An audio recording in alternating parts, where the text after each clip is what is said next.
अस्सलाम वालेकुम dear students, welcome to connected classroom. आज जो हम लेसन पढ़ेंगे केमिस्ट्री ग्रेड 9। इसमें हमने जो स्टार्ट करना है कैटाइंस और एनाइंस, उसके बाद सब शेल एंड शेल्स के दरमियान डिफ्रेंशिएट करना है, और लास्ट पे हमने इलेक्ट्रॉनिक कन्फिग्रेशन को थोड़ा सा टच करना है और कुछ एलिमेंट्स की इलेक्ट्रॉनिक कन्फिग्रेशन में आपके साथ डिस्कस करूँगा। मैं आपका इंस्ट्रक्टर मोहम्मद इदरीस आपके साथ ऑनलाइन स्क्रीन पे मौजूद हूँ। स्टार्ट करते हैं सबसे पहले कैटाइन से और एनाइन से। लास्ट पे हमने जो आइसोटोप्स और उसकी जो फॉर्मेशन थी, नंबर ऑफ़ आइसोटोप्स और डिफरेंट एलिमेंट्स और यूजेस ऑफ आइसोटोप्स को हमने कंप्लीट किया था। आज जो है हम कैटाइन एनाइंस को स्टार्ट करेंगे। सबसे पहले हम जाते हैं कैटाइंस की तरफ। कैटाइन क्या होता है? ठीक है, इसमें क्या होता है कि when an atom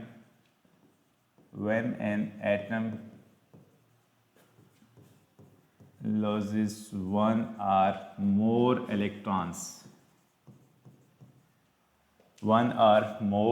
electrons,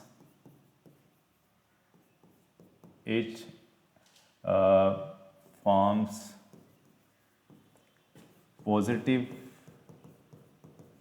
positive ion. इस पॉजिटिव आइन को हम क्या कहेंगे? कैट आइन। ठीक है, जब एक एटम एक या एक से ज़्यादा इलेक्ट्रॉन को लूज़ करता है तो उस दौरान बनने वाले जो स्पीशी होता है उसको हम क्या कहेंगे? कैट आइन। लेट्स से कि एम कोई भी एक एटम है, वो क्या करता है, यहाँ पे हम लिख रहे हैं कि n नंबर ऑफ इलेक्ट्रॉन को लूज़ करता है। ठीक है, और इसके ऊपर चार्ज कितना आ जाएगा? n positive. क्लियर है? अब अगर हम एक स्पेसिफिक एग्जांपल लेते हैं, स्पेसिफिक एग्जांपल क्या होगी कि लेट्स से कि हमारे पास ब्रिलियम है। ब्रिलियम का जो एटॉमिक नंबर होता है 4 होता है। इसकी जो इलेक्ट्रॉनिक कन्फिग्रेशन है 2, फर्स्ट शेल में और सेकंड शेल में भी 2 इलेक्ट्रॉन्स आएंगे, और ये क्या करता है? 2 इलेक्ट्रॉन को लूज़ करेगा, 2 पॉजिटिव, और साथ में हम क्या लिखेंगे? 2 इलेक्ट्रॉन यहाँ से आउट हो गए हैं। ठीक है, तो कैटाइन की आपको समझ आ गई है कि कैटाइन वो स्पीशी होती है जो कि पॉजिटिव चार्ज एक्वायर करती है, पॉजिटिव चार्ज बनाती है। पॉजिटिव चार्ज कैसे बनता है? जब कोई भी एटम एक या एक से ज़्यादा इलेक्ट्रॉन को खारिज करता है, रिलीज़ करता है। ठीक है, अब यहाँ पे ये जो है जनरल इक्वेशन है।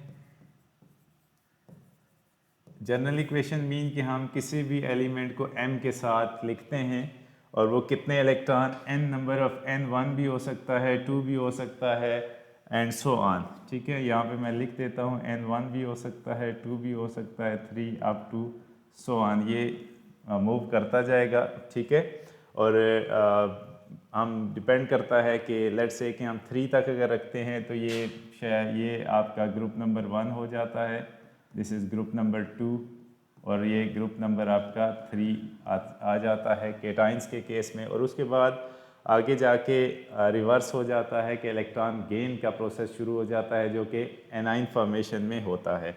अब हम यहाँ पे लिखते हैं कैल्शियम। कैल्शियम का जो एटॉमिक नंबर होता है 20। इसके पहले शेल में 2 आ जाएंगे, दूसरे शेल में 8 आ जाएंगे, और तीसरे शेल में कितने आ जाएंगे? 8, और लास्ट शेल में इसके कितने आ जाते हैं? 2। टोटल इलेक्ट्रॉन आपने 20 फिल करने हैं। उसके बाद जो कैल्शियम है क्या करता है? 2 इलेक्ट्रॉन लूज़ करेगा, और इसके आउटर शेल में 2 इलेक्ट्रॉन जब जाएंगे तो चार्ज कितना आ जाएगा? 2 पॉजिटिव। अब ये तो हमने सीख लिया भाई, जो कैटाइंस होते हैं पॉजिटिव चार्ज बनाएंगे। अब हम इसकी फॉर्मेशन, जो बोहर एटॉमिक मॉडल है उसके मुताबिक हम इसकी फॉर्मेशन को डिस्कस करते हैं। ठीक है, सबसे पहले जो आपकी बुक पे दिया गया है एग्जाम्पल 3.3 Na पॉजिटिव और Mg2 पॉजिटिव, यहाँ पे हम कर रहे हैं एग्जाम्पल 3.3। पहले हमने बताना है Na1 पॉजिटिव कैसे बन रहा है। ठीक है, फॉर्मेशन ऑफ Na1 पॉजिटिव। अब सबसे पहले आपने याद रखना है कि जो सोडियम है इसका एटॉमिक नंबर 11 होगा। इसकी जो कन्फिग्रेशन है, अगर हम अकॉर्डिंग टू ऑफ बाउ प्रिंसिपल करते हैं तो ये क्या हो जाएगा? 1s2 2s2 2p6 और 3s 1।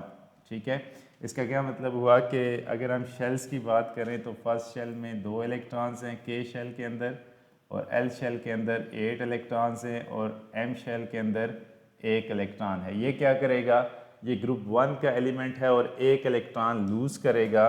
जब 1 इलेक्ट्रॉन लूज़ करेगा तो सोडियम जो है वो किस में कन्वर्ट हो जाएगा, Na1 पॉजिटिव के अंदर, और इसकी जो कन्फिग्रेशन है वो क्या बचेगी, 1s2 2s2 और 2p6 बचेगी। और जो 3s1 था ये इसने क्या कर दिया, रिलीज़ कर दिया।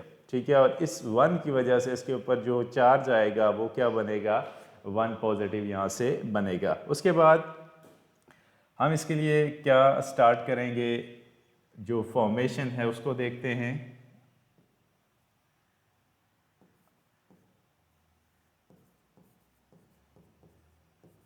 अब हम क्या कर रहे हैं, बोहर मॉडल के मुताबिक इसकी कन्फिगरेशन देख रहे हैं, इसकी फॉर्मेशन को देखेंगे। सबसे पहले यहाँ पे जो न्यूक्लियस है वो आ जाएगा। ठीक है, उसके बाद शेल नंबर 1 आ गया, शेल नंबर 2 आ जाएगा और शेल नंबर 3 आ जाएगा। ठीक है,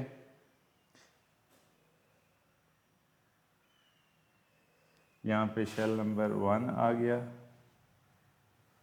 शेल नंबर 2 आ जाएगा और लास्ट पे शेल नंबर 3 आ जाएगा।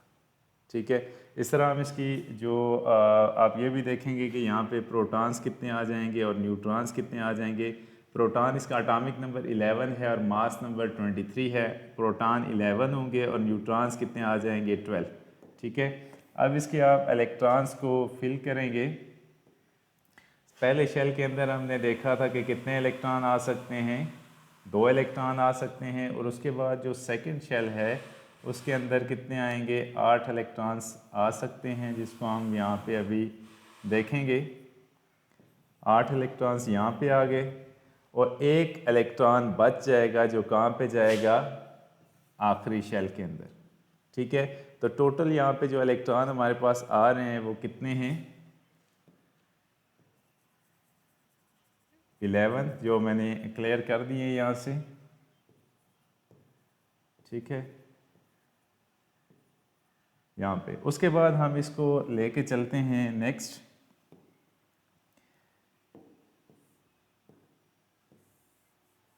ये किस में कन्वर्ट होगा इसको भी देख लेते हैं। सबसे पहले हम इसको शेल नंबर 1 लिखेंगे।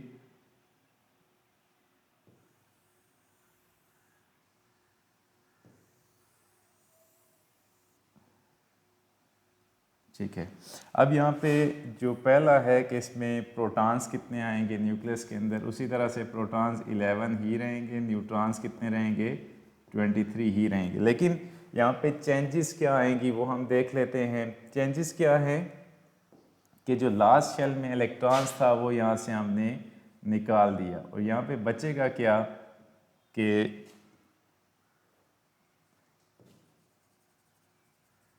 इसमें जो एक शेल है वो भी ख़त्म हो जाएगा, 2, और उस सेकंड में जो 8 थे वो हम पूरे करेंगे।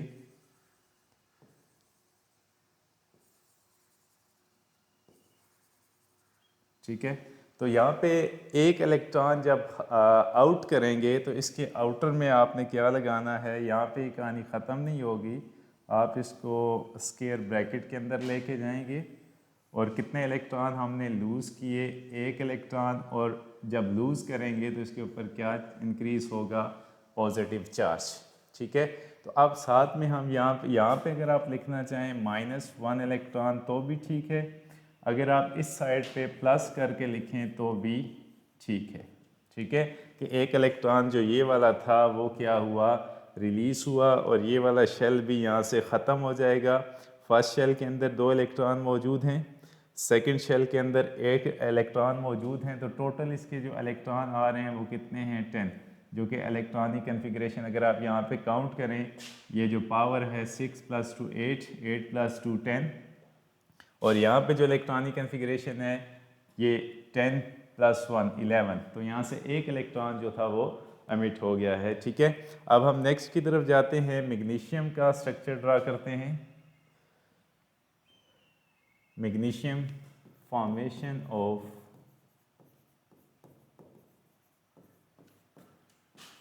Mg2 positive ions. ठीक है, अब सबसे पहले आपने क्या करना है कि मैग्नीशियम जो है उसका एटॉमिक नंबर कितना होता है 12, मास नंबर 24, इसमें प्रोटॉन्स कितने होंगे 12 और न्यूट्रॉन्स कितने होंगे वो भी 12।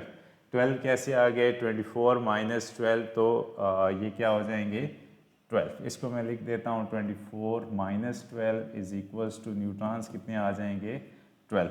अब जो यहाँ पे इलेक्ट्रॉनिक कन्फिग्रेशन आएगी मैग्नीशियम की तो वो क्या आ जाएगी 1s2 2s2 2p6 और 3s2 के आउटर मोस्ट शेल के अंदर अगर हम देखें तो इसके 2 इलेक्ट्रॉन बचते हैं k शेल, उसके बाद l शेल और लास्ट पे क्या हो जाएगा m। तो m के अंदर कितने इलेक्ट्रॉन्स हैं 2, तो इसको कितने इलेक्ट्रॉन लूज़ करने हैं 2 इलेक्ट्रॉन इसने लूज़ करने हैं। जब ये 2 इलेक्ट्रॉन लूज़ करेगा तो इससे जो चीज़ बनेगी वो क्या होगी Mg2 पॉजिटिव।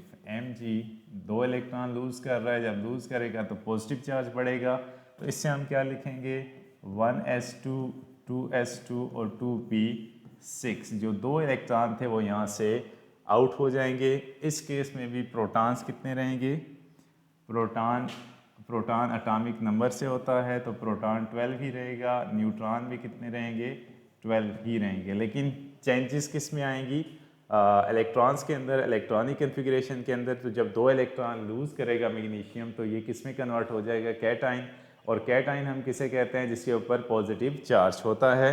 अब हम इसकी जो बोहर मॉडल है उसको डिस्कस करते हैं। बोहर्स मॉडल, ठीक है, बोहर मॉडल के लिए सबसे पहले आपने क्या करना है सर्कल्स ड्रा करने हैं। सबसे पहले क्या आ जाएगा एटॉमिक न्यूक्लियस, उसके बाद शेल नंबर 1, शेल नंबर 2 और इसके बाद क्या आ जाएगा शेल नंबर 3। ठीक है, अब इसको आप क्या करेंगे इलेक्ट्रॉन्स को फिल करेंगे, और सबसे पहले आपने प्रोटॉन्स को फिल करना है, न्यूट्रॉन्स को फिल करना है। न्यूक्लियस के अंदर प्रोटॉन्स कितने आ जाएंगे 12, न्यूट्रॉन्स कितने आ जाएंगे वो भी 12। ठीक है, तो यहाँ पे प्रोटॉन्स कितने आ गए 12, न्यूट्रॉन्स कितने आ जाएंगे 12। ठीक है, अब हमने इलेक्ट्रॉन्स को फिल करना है तो सबसे पहले शेल के अंदर इलेक्ट्रॉन्स कितने आ जाएंगे 2 और यहाँ पे कितने आ जाएंगे 8। ठीक है, 8 और लास्ट शेल में कितने इलेक्ट्रॉन्स आ जाएंगे 2। आप यहाँ पे कंबाइन भी ऐड कर सकते हैं, डिफरेंट पोजीशन के ऊपर भी ऐड कर सकते हैं। तो टोटल इलेक्ट्रॉन्स कितने आ गए 12। अब ये कितने रिलीज़ करेगा, ऊपर हम डिस्कस कर चुके हैं कि ये 2 इलेक्ट्रॉन्स रिलीज़ करेगा। तो यहाँ पे क्या आ जाएगा इसका न्यूक्लियस, यहाँ पे इसका न्यूक्लियस आ गया,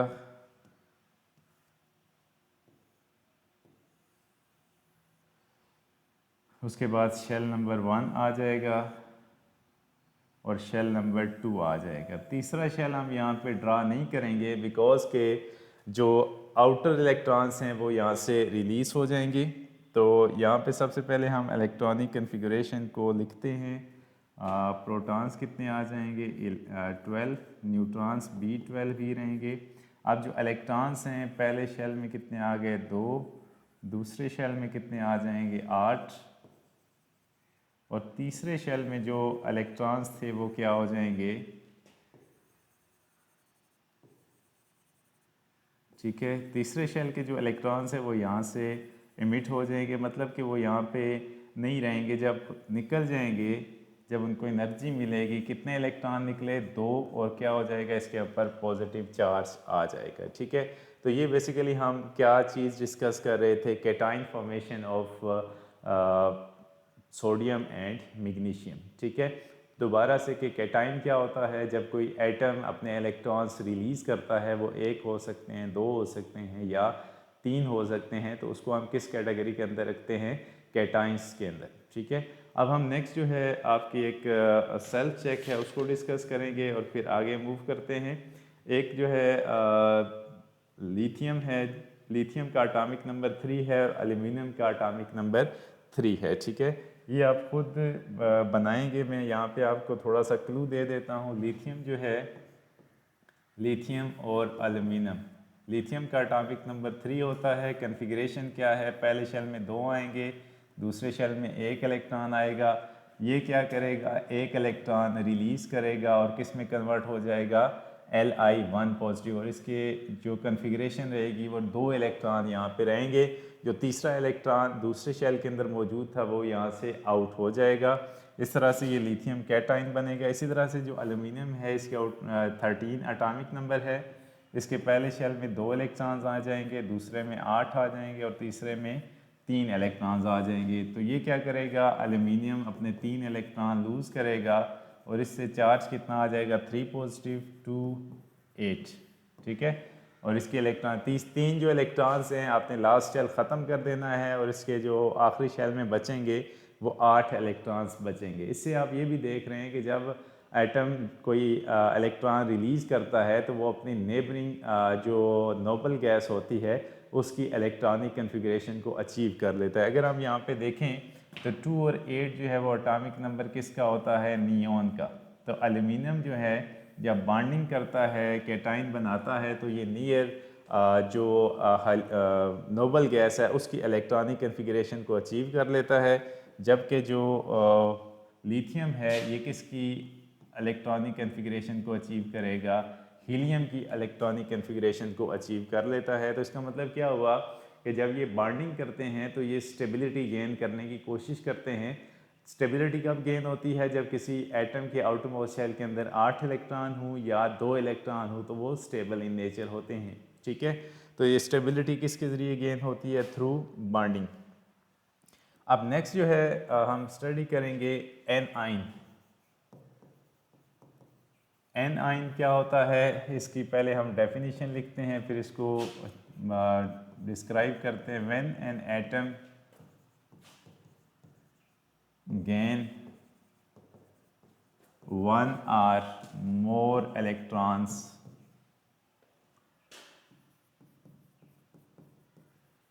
ठीक है, then the resulting species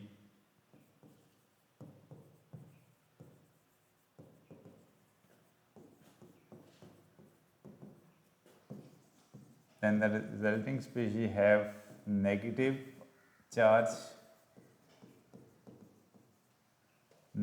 charge और इसको हम क्या कहेंगे, and it is known as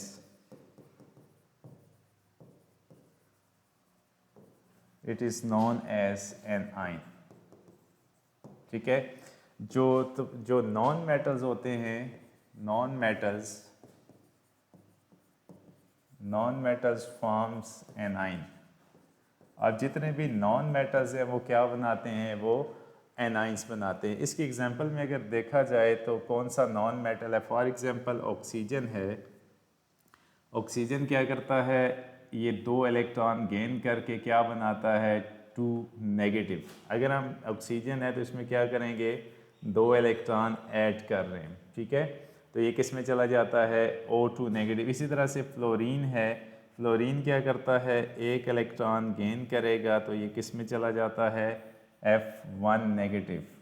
ठीक है, ये हैलोजेंस जितने भी होते हैं ये नॉन मेटल होंगे और ये इनके आउटर मोस्ट शेल के अंदर 7 इलेक्ट्रॉन्स होते हैं। ये 1 इलेक्ट्रॉन कैरी करके नेगेटिव चार्ज बनाते हैं।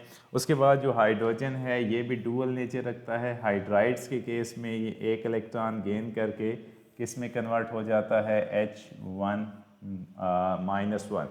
तो ये जो नेगेटिव होंगे उनके चार्जेस क्या होंगे, नेगेटिव, और उनको हम क्या कहेंगे, एनाइन। और ये बनते कैसे हैं, बाय गेनिंग ऑफ इलेक्ट्रॉन। अब हम इसकी जो फॉर्मेशन है उसको डिस्कस करेंगे। बोहर मॉडल्स ऑफ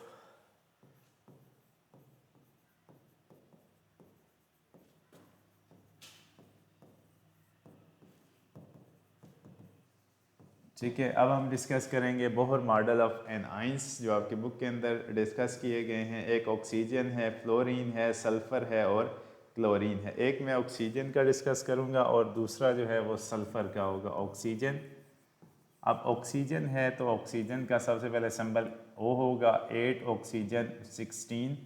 इसकी अगर हम इलेक्ट्रॉनिक कन्फिग्रेशन करें तो 1s2 2s2 और 2p कितना आ जाएगा 4। अब पहले शेल में कितने आ गए 2 इलेक्ट्रॉन, दूसरे शेल में कितने आ गए 6 इलेक्ट्रॉन। अब आउटर मोस्ट शेल में 6 इलेक्ट्रॉन हैं तो 8 हमने पूरे करने हैं। 8 जब पूरे करेंगे तो ये 2 इलेक्ट्रॉन किसी दूसरे एटम से लेगा। जब ये 2 इलेक्ट्रॉन लेगा तो इसका मतलब है कि इस पर 2 नेगेटिव चार्ज इंक्रीज हुआ है, तो ये किस में कन्वर्ट हो जाएगा एनाइन के अंदर।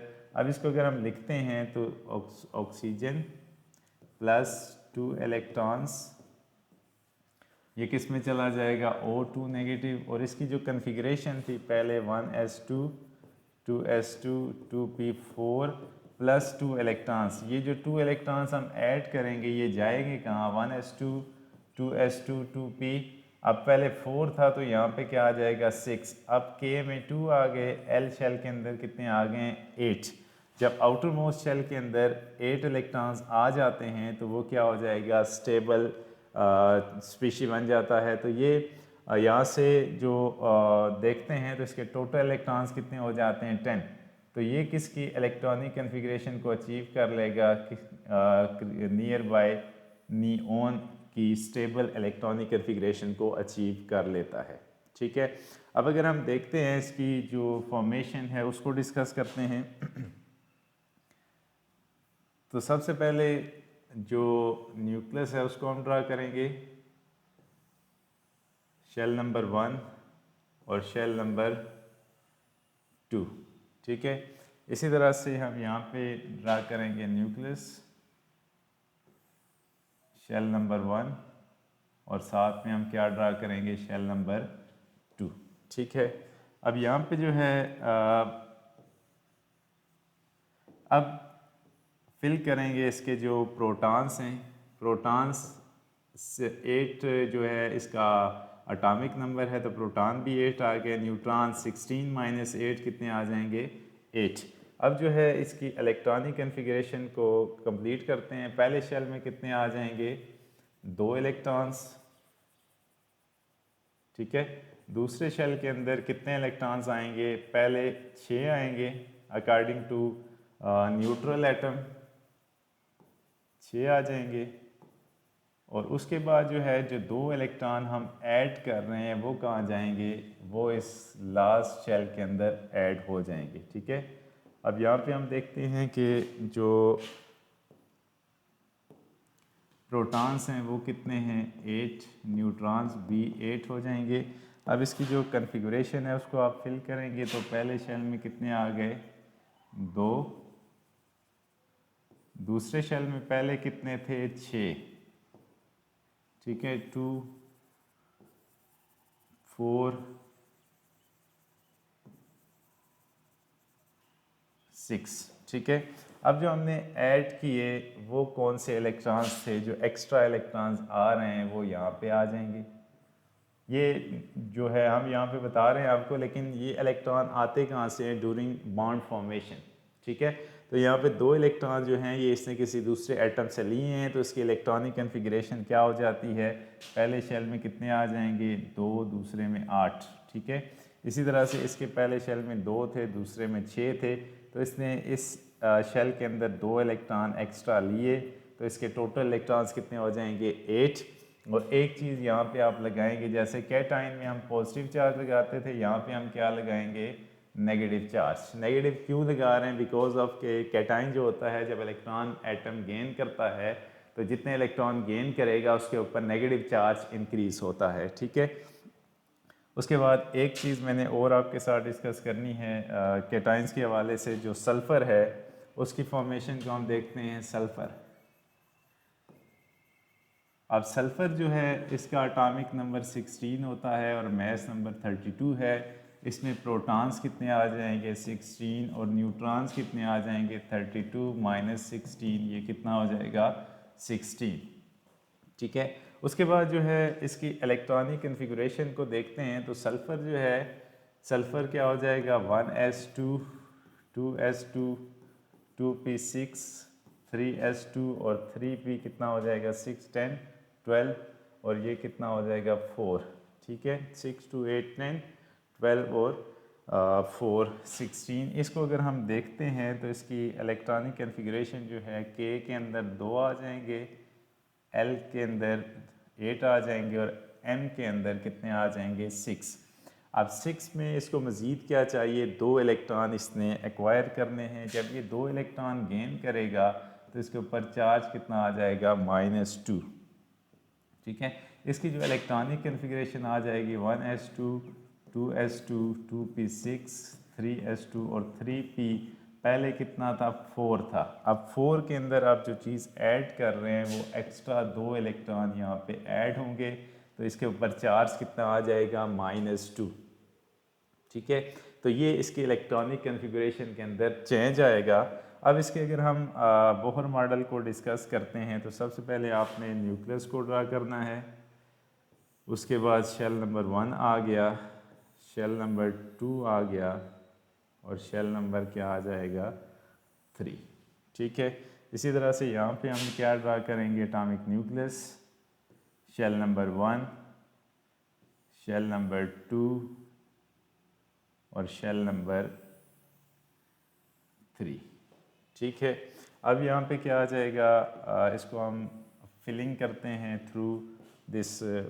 प्रोटॉन्स कितने आ जाएंगे 16, न्यूट्रॉन्स कितने आ जाएंगे 16।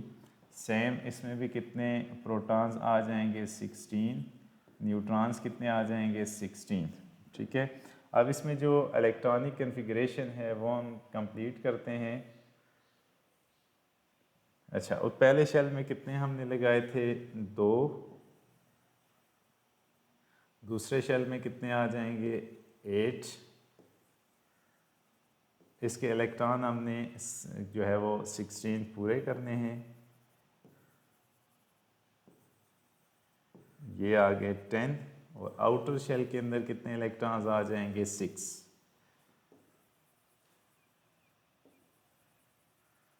ठीक है, क्लियर है। अब यहाँ पे आप देख रहे हैं कि आउटर मोस्ट शेल के अंदर 6 इलेक्ट्रॉन है। जब मैंने आपको बात बताई थी कि स्टेबिलिटी के लिए कितने इलेक्ट्रॉन्स चाहिए 8, या बाज़ के लिए हम डुप्लेट रूल भी करते हैं 2 इलेक्ट्रॉन्स चाहिए। तो यहाँ पे इसको आउटर शेल के अंदर कितने इलेक्ट्रॉन्स पूरे करने हैं, तो यहाँ पे कितने आ जाएंगे, पहले शेल में 2, उसी तरह से दूसरे शेल में कितने आ जाएंगे 8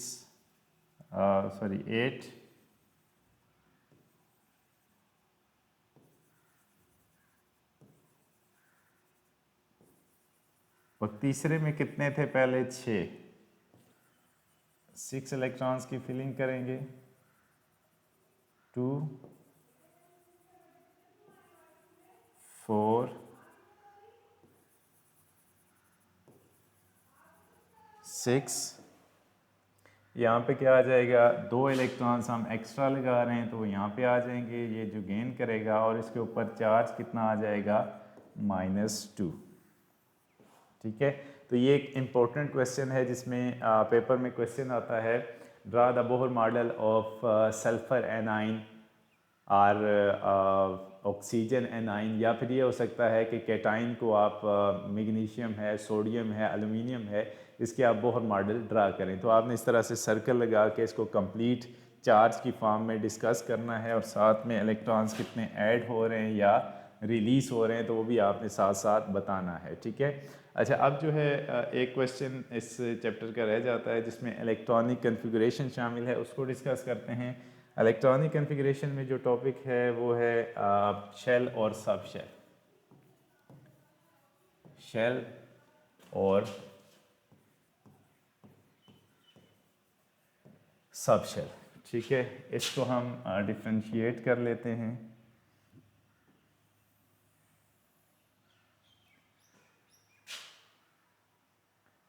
ठीक है, अच्छा, सबसे पहले शेल होता क्या है, बोहर ने जो डेफिनेशन दी थी कि electron revolve round the nucleus in one of the circular path, अब क्या है कि electrons revolve around the nucleus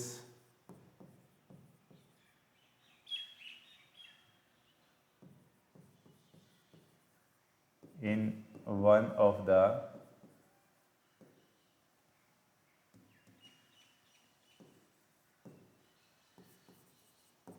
the circular path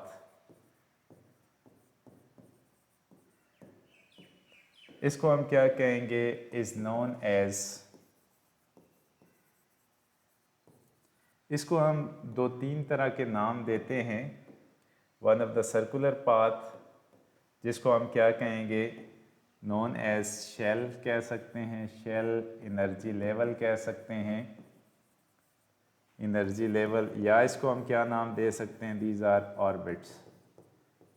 ठीक है, इसमें अगर इसकी डायग्राम बनाई जाए तो सेंटर में क्या होगा, एटॉमिक न्यूक्लियस। अभी हमने पहले भी डिस्कस किया, इसको हम क्या कहते हैं, एटॉमिक न्यूक्लियस, और इसके ऊपर पॉजिटिव चार्ज होता है और इसके इर्द गिर्द जो इलेक्ट्रॉन है वो क्या करता है, एक सर्कुलर पाथ के ऊपर रिवॉल्व करता है। इस सर्कुलर पाथ को हम क्या कहेंगे, ऑर्बिट कह सकते हैं, या फिर इसको हम शेल कह सकते हैं, या फिर इसको हम क्या कहेंगे, एनर्जी लेवल। ठीक है, अब सब शेल क्या होता है,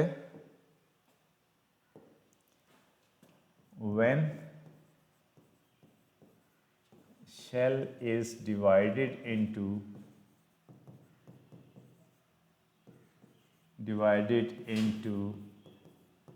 सब एनर्जी लेवल्स,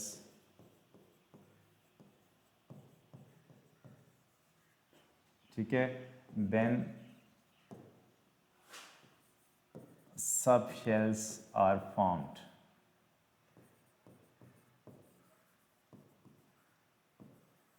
ठीक है, फॉर एग्जांपल हम क्या करते हैं कि एक शेल है, जैसे फॉर एग्जांपल हम कहते हैं भाई के शेल है, ठीक है, और उसके बाद एल शेल है। इसको हम फर्दर डिवाइड करते हैं, जैसे हमारा एक घर है, उस घर के अंदर हमने छोटे छोटे कमरे बनाए हुए हैं, तो वो क्या हो जाएंगे, एक घर को हम स्मॉल पोर्शंस के अंदर डिवाइड करते हैं तो वो सब शेल बन जाता है। यहाँ पे अगर हम देखते हैं तो ये के शेल है, के शेल के लिए एक ही सब शेल होता है 1s, और एल को हम दो पार्ट्स के अंदर डिवाइड करते हैं 2s एंड 2p। इसी तरह से अगर हम आगे मूव करते हैं तो अगला जो एल शेल है उसको हम किस में, एम शेल को किस में डिवाइड करते हैं, एम को 3s 3p और 3d के अंदर, इसी तरह से 4s 4p और 4d और 4f। एस पी डी और एफ के अंदर हम क्यों डिवाइड करते हैं, बिकॉज के जो पीरियोडिक टेबल है उसमें हमारे पास 4 ब्लॉक्स होते हैं। इलेक्ट्रॉनिक कन्फिग्रेशन के मुताबिक हम इन एलिमेंट्स को ब्लॉक्स के अंदर अकोमोडेट करने में हमें आसानी होती है। ठीक है, तो हम जाते हैं नेक्स्ट पॉइंट की तरफ, shell and sub shell, shell and sub shell.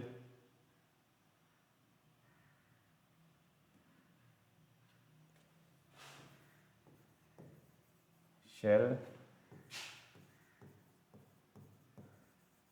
Sub shells. ठीक है, अब जो दूसरा पॉइंट है कि कितने शेल्स होते हैं, there are the shells are denoted by the alphabets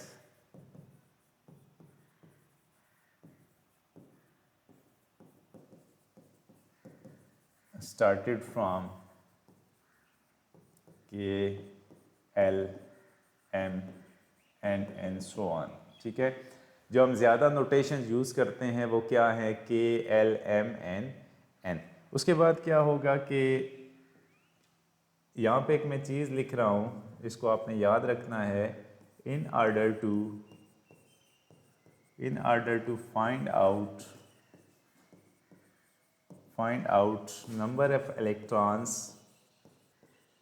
number of electrons in particular shell,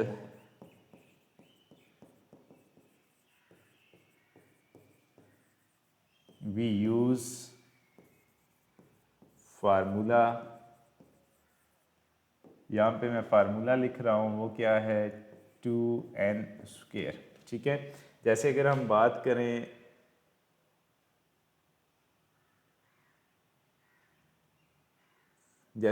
बात करें कि जो चीज़ है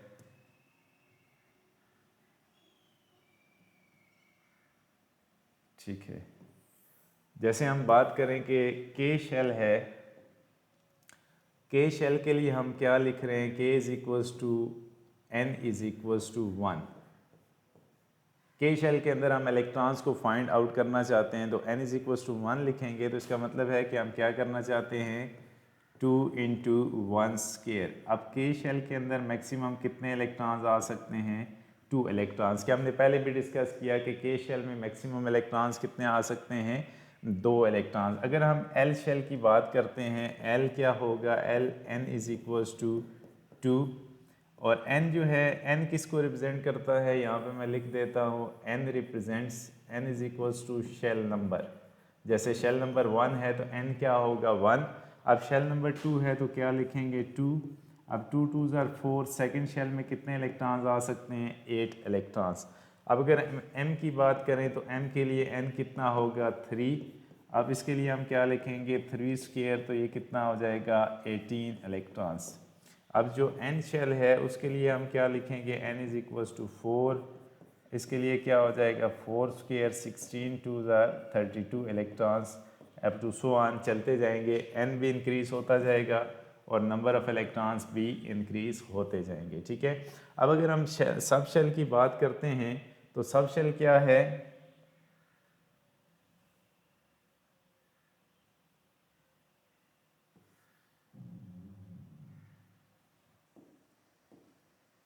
अच्छा जी,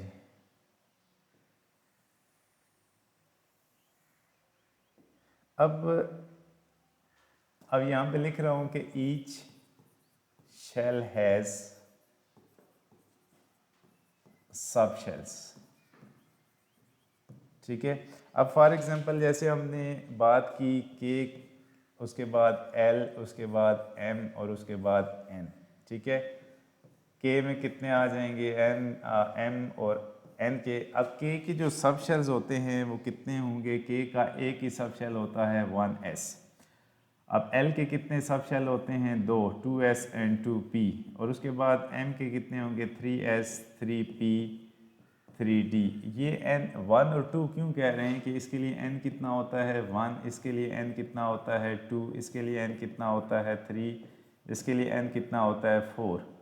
अब जो n के सब शेल्स होंगे 4s 4p 4d और 4f। यहाँ से आपको ये भी अंदाज़ा होगा कि यहाँ पे एक चीज़ मैं और इंक्रीज़ कर देता हूँ कि there are 4 blocks of periodic table.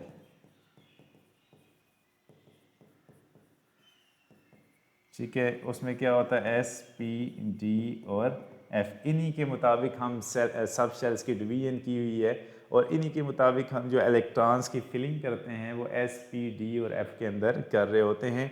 अब अगला क्वेश्चन ये है कि जिस तरह हमने ये कहा भाई के शेल के अंदर मैक्सिमम इलेक्ट्रॉन्स कितने आ सकते हैं, 2 आ सकते हैं, एल में 8 आ सकते हैं, 18 आ सकते हैं, 32 आ सकते हैं, तो फिर ये डिवीजन कैसे होगी। तो सबसे पहले जो एस है, एस में कितने इलेक्ट्रॉन्स आ सकते हैं, मैक्सिमम एस के अंदर कितने आ जाएंगे 2 इलेक्ट्रॉन्स।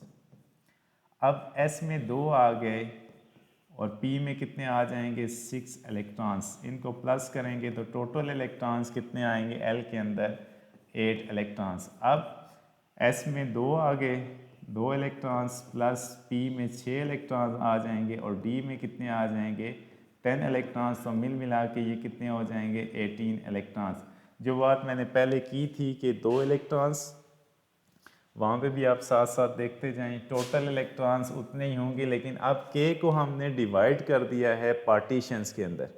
इसकी पार्टीशन एक ही है, जबकि एल की पार्टीशन जो N2 है इसकी 2 इसके पार्टीशन बन सकती हैं, तो 2s और 2p। एस में 2 ही आएंगे, पी के कितने आ जाएंगे 6, तो टोटल अगर करें तो टोटल कितने होने चाहिए 8 इलेक्ट्रॉन्स होने चाहिए। तो इसमें 8 इलेक्ट्रॉन्स आ जाएंगे। तीसरे में हमने कहा था भाई 18 इलेक्ट्रॉन्स आ जाएंगे। और लास्ट पे अगले में अगर हम देखते हैं तो क्या होगा, एस में 2 आ जाएंगे, पी में 6 आ जाएंगे और इसमें 10 आ जाएंगे। अब लास्ट पे कितने आ जाएंगे 14 इलेक्ट्रॉन्स। इन सारों को अगर आप प्लस करें तो कितने बनने चाहिए 32 इलेक्ट्रॉन्स। ठीक है, तो ये शेल और सब शेल को हमने डिस्कस किया कि स्टार्ट हमने कहाँ से किया था। तो सबसे पहले शेल क्या होता है कि वो पाथ होता है जिसके ऊपर कोई भी इलेक्ट्रॉन रिवॉल्व करेगा, उसको हम क्या कहते हैं शेल कहते हैं, एनर्जी लेवल कह सकते हैं या ऑर्बिट कह सकते हैं। ये किसने डिफाइन किया था, बोहर मॉडल ने। ठीक है, नील बोहर ने। उसके बाद सब शेल क्या होता है कि जब हम शेल को फर्दर डिवाइड करते हैं पार्टीशंस के अंदर, तो वो पार्टीशंस क्या कहलाती हैं, सब एनर्जी लेवल या सब शेल्स कहलाती हैं। उसके बाद हमने नेक्स्ट क्या कहा कि शेल्स को हम फर्दर डिवाइड, शेल को हम डिनोट किससे करते हैं, कुछ अल्फ़ाबेट्स होते हैं के एल एम एन जो स्टार्ट्स होते हैं अप टू सो ऑन। अब उसके लिए मैंने एक फार्मूला आपके सामने लिखा जो किसने बताया था, हमें बोहर ने बताया था कि इसके लिए हम कौन सा फार्मूला यूज़ कर सकते हैं 2n² का, जिसके मुताबिक आप किसी भी शेल के अंदर इलेक्ट्रॉन्स को फाइंड आउट कर सकते हैं। अब अगर आप शेल में इलेक्ट्रॉन्स को फाइंड आउट करना चाहते हो तो उसके लिए भी आपके पास चीज़ें मौजूद हैं। एल की के की डिवीजन कितनी होगी, एल उसमें इलेक्ट्रॉन्स कितने आएंगे वो आपके सामने हैं। अब हम एस पी डी एफ के अलावा और कोई नोटेशन क्यों यूज़ नहीं करते, बिकॉज के जो हमारा पीरियोडिक टेबल है उसमें हम 4 ब्लॉक्स को डिफाइन करते हैं, उसमें एस पी डी और एफ है, उसी के मुताबिक हम इलेक्ट्रॉनिक कन्फिगरेशन करते हैं।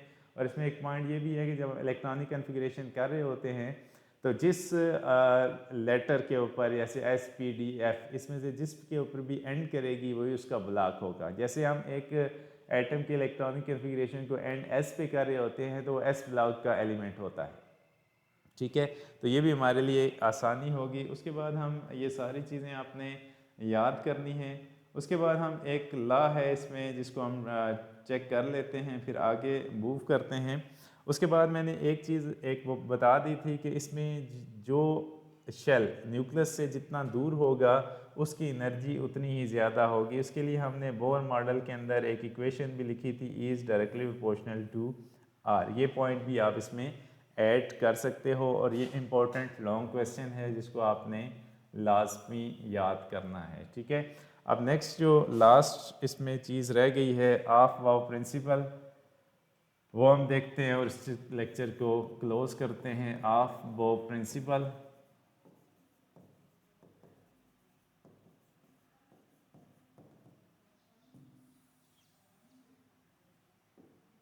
अच्छा इसकी स्टेटमेंट क्या है, अकॉर्डिंग टू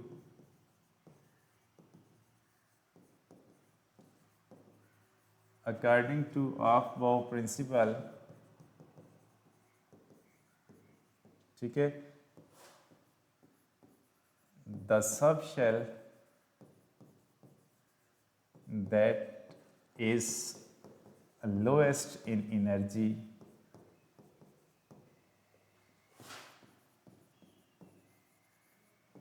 will, इसको आसान कर देते हैं तो will fill first।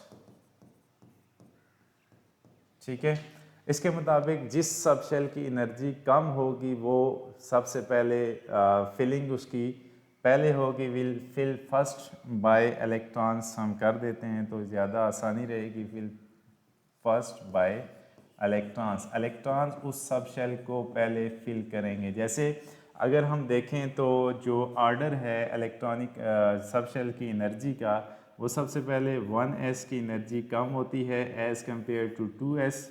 तो सबसे पहले फिलिंग किस में होगी 1s में, उसके बाद 2s की एनर्जी लेस होती है एज़ कम्पेयर टू 3s और 3s की एनर्जी कम होती है। यहाँ पे अगला जो आना चाहिए वो 3d आना चाहिए। ठीक है, यहाँ पे 3d आना चाहिए और उसके बाद क्या आ जाएगा 4s। यहाँ पे जो एनर्जी कंटेंट है 3d और 4s का, यहाँ पे कुछ चीज़ें चेंज हो जाती हैं क्या ये बात हमने ठीक लिखी है? तो यहाँ पे जो 4s है उसकी एनर्जी कम होती है एज़ कम्पेयर टू 3d। तो इसका मतलब है कि सबसे पहले इलेक्ट्रॉन किस में फिल होंगे? 4s के अंदर और 3d के अंदर। ये आपका पैटर्न गलत हो जाएगा। यहाँ से आप दोबारा लिखेंगे कि सबसे पहले इलेक्ट्रॉन 1s में जाएंगे, उसके बाद 2s में जाएंगे, उसके बाद 3s में जाएंगे, उसके बाद 3d आना चाहिए था, सॉरी 3p आएगा, 3p, और उसके बाद 3d आना चाहिए था। 3d के बाद क्या आ जाएगा? 4s, और उसके बाद क्या आ जाएगा? 3d में इलेक्ट्रॉन्स जाएंगे। ठीक है, तो ये ऑफ-बाउ प्रिंसिपल हमें किस चीज़ के मुतालिक बताता है? यहाँ पे 3s के बाद क्या आ जाएगा? 3p, और फिर आगे चीज़ें इनके ऊपर हमने डिस्कस किया कि ऑफ-बाउ प्रिंसिपल हमें यही बताता है एनर्जी कंटेंट ऑफ सबशेल्स, कि जिस सबशेल की एनर्जी लीस्ट होगी उसमें इलेक्ट्रॉन सबसे पहले जाएंगे, और उसके बाद जिनकी एनर्जी हाई होगी उसके बाद इलेक्ट्रॉन की फिलिंग उन हाई सबशेल्स के अंदर होगी। जैसे मैं आपको एक इलेक्ट्रॉनिक कन्फिग्रेशन कर देता हूँ, कुछ हमने की भी है, जैसे सोडियम है 11, 1s2, 2s2, 2p6 और 3s1। तो सबसे पहले हमने यहाँ पे इलेक्ट्रॉनिक कन्फिग्रेशन की 1s2, 2s2, 3s और 3p, 4s, और कुछ चीज़ें मैंने यहाँ पे लिखी नहीं है। जैसे अगर हम कंप्लीट देखते हैं, एक चीज़ जो है दोबारा से मैं लिख देता हूँ, तमाम सब शेल्स का 1s1, 1s, 2s, अब 2 के सब शेल्स कितने होंगे? 2p, इसकी एनर्जी कम होगी। उसके बाद 2p के बाद आता है 3s, 3s के बाद आता है 3p, 3p के बाद आएगा 4s, 4s के बाद आएगा 3d, और उसके बाद जो है आगे ये मूव करता जाएगा। तो ये आपके लेवल का जो आर्डर है ये आपने ये वाला चूज़ करना है। इसमें यहाँ पे मैंने जो 2p है इसके सारे सब शेल्स नहीं लिखे थे, तो ये आपका करेक्ट पैटर्न हो जाएगा। इसमें क्वेश्चन ये भी आ सकता है कि write down the energy pattern of सब शेल्स, तो आपने ये क्वेश्चन अटेम्प्ट करना है। आज का जो लेक्चर है वो यहीं तक होगा, जिसमें हमने कैटाइंस, एनाइंस, शेल और सब शेल, और लास्ट पे जो है इलेक्ट्रॉनिक कन्फिग्रेशन के हवाले से एक प्रिंसिपल भी डिस्कस किया। अब वो प्रिंसिपल ये इम्पोर्टेंट भी है, इसकी स्टेटमेंट आपने याद रखनी है, सिंपल सी स्टेटमेंट है। नेक्स्ट लेक्चर में हम इस चैप्टर की एक्सरसाइज डिस्कस करेंगे इंशाल्लाह। मैं आपका इंस्ट्रक्टर मोहम्मद इदरीस आपसे इजाज़त चाहूँगा। अपना ख्याल रखिएगा और हमें भी अपनी दुआओं में याद रखिएगा। अगर आपका कोई क्वेश्चन होता है, कोई क्वेरी होती है, तो आप कमेंट सेक्शन में पूछ सकते हैं, या अपनी कोई कीमती राय का इज़हार करना चाहते हैं तो भी कमेंट सेक्शन में ऐड कर सकते हैं। ठीक है, अल्लाह हाफिज़।